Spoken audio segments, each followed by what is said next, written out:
नमस्कार। मैं हिम्मत सेठ एक बार फिर आपके सामने उपस्थित हूँ एक नए विषय को लेकर। दोस्तों, आज हम बात करेंगे दोस्तों, इतिहास से शुरू करेंगे और वर्तमान को देखेंगे। दोस्तों, जब हमारा देश आज़ाद हुआ था तो हमारी अर्थव्यवस्था बहुत ही कमज़ोर थी, बहुत ही छोटी थी। विश्व के जीडीपी में केवल 4% हिस्सा हमारा था। आज़ाद भारत में शिक्षा का भयंकर अभाव था। कुल 12% लोग उस समय साक्षर थे, और उसमें भी महिलाओं का साक्षरता प्रतिशत तो 8% ही था। अभी हमारा साक्षरता प्रतिशत तो बढ़ा है, लेकिन विश्व के पैमाने पर हम अभी भी बहुत पिछड़े हुए हैं। क्यों? जब देश आज़ाद हुआ तो हमारे देश के कर्णधारों ने शिक्षा को सबसे आवश्यक माना।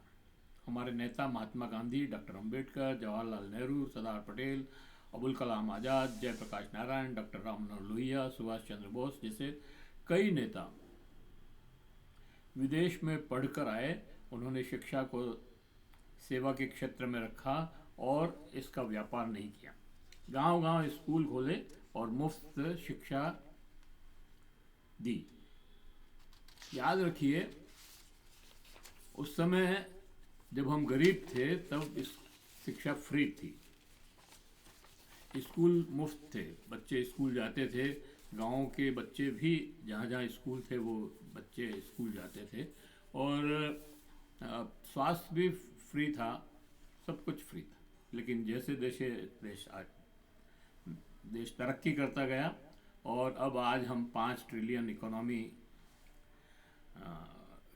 कहते हैं, और चौथी बड़ी अर्थव्यवस्था भी कहते हैं, तब हमारी हालत ये है कि शिक्षा निजी हो गई है, फ्री नहीं रही, स्वास्थ्य फ्री नहीं रहा, बीमा आधारित हो गया, और रोज़गार की व्यवस्था ख़त्म हो गई, ठेके पे चले गई सारी चीज़ें। तो हम यही देखेंगे कि ऐसा क्यों हुआ, क्या कारण है।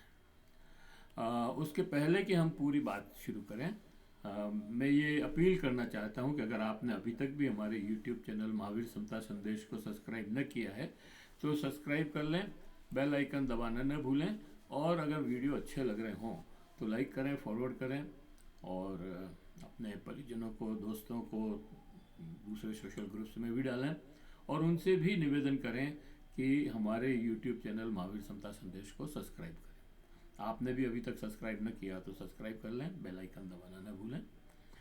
कमेंट करें, कमेंट बॉक्स में जाएं, कमेंट करें, सुझाव दें। आपके कमेंट और सुझाव हमें और बेहतर करने की ओर अग्रसर करेंगे। आप चाहते हैं कि किसी और विषय पर हम वीडियो बनाएं तो वो भी हमें बताएं, हम उस तरह का प्रयास भी कर सकते हैं।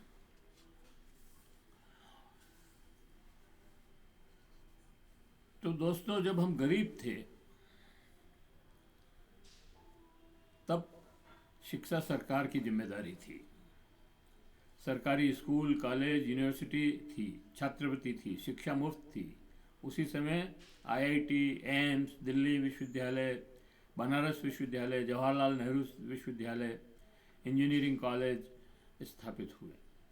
गरीब देश में गरीब बच्चों के लिए मुफ्त शिक्षा का प्रबंध करना, ताकि आगे जाकर ये बच्चे गरीबी से लड़ सकें।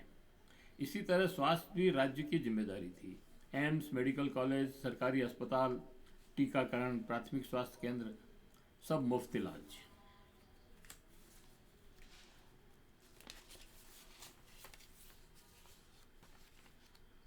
अब ये सब अर्थव्यवस्था को मजबूती देने के लिए सरकारी क्षेत्र में कारखाने खोले।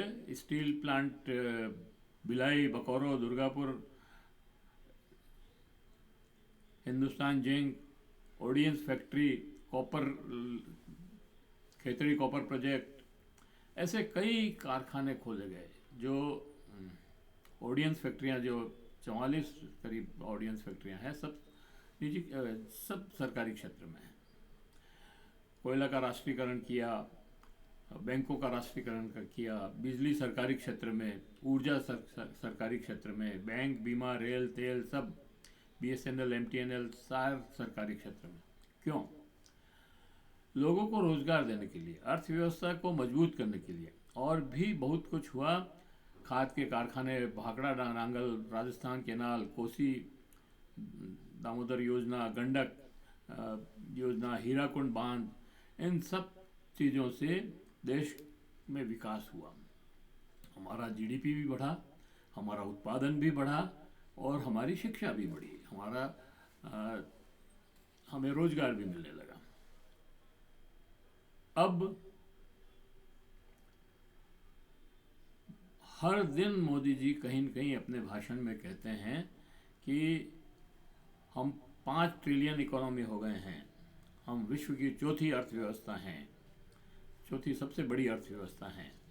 लेकिन आज स्थिति क्या है?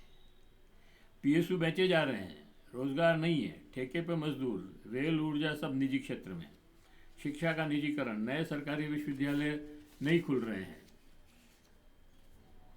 सब निजी विश्वविद्यालय। निजी विश्वविद्यालय माने डिग्री बेचने के संस्थान। शिक्षा इतनी महंगी कि गरीब शिक्षा से बाहर। शिक्षण संस्था, निजी व्यापारिक गतिविधियां, व्यापारिक कंपनियां। स्वास्थ्य बीमा मॉडल, निजी अस्पतालों का मुनाफा। आयुष्मान जैसी योजनाएं चलाई तो गरीबों के नाम पर, फायदा निजी अस्पतालों को।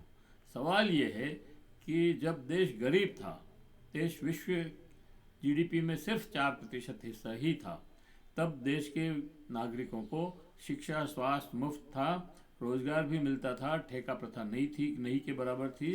लेकिन जब हम 5 ट्रिलियन इकोनॉमी हो गए, जब हम चौथी बड़ी अर्थव्यवस्था हो गए और विश्व में हमारा डंका बज रहा है, तो शिक्षा इतनी महंगी क्यों है?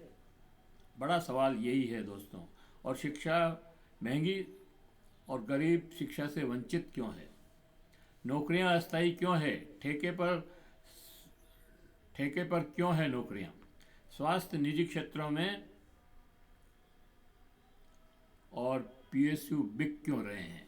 ये हैं बड़े सवाल जो आज की अर्थव्यवस्था के साथ जुड़े हुए हैं और अचंभित करते हैं। क्योंकि जब हम गरीब थे तब हमारे लिए ज़्यादा सुविधाएं थी, गरीबों के लिए ज़्यादा सुविधाएं थी। अब हम अमीर देश हो गए तो गरीबों के लिए कम सुविधाएं हो गई है। और जो भी विकास का काम हो रहा है दोस्तों, अभी पिछले 11 सालों में जो विकास का काम हुआ है वो केवल और केवल 10% लोगों के लिए, बल्कि 4-6-7% लोगों के लिए ही हुआ है। और संपत्ति का संचयन जो है, इन्हीं 10% लोगों में 70% से ज़्यादा का संचयन हो गया है। तो दोस्तों, ये है हमारी विकास की गाथा और आगे बढ़ने की बात। जब भारत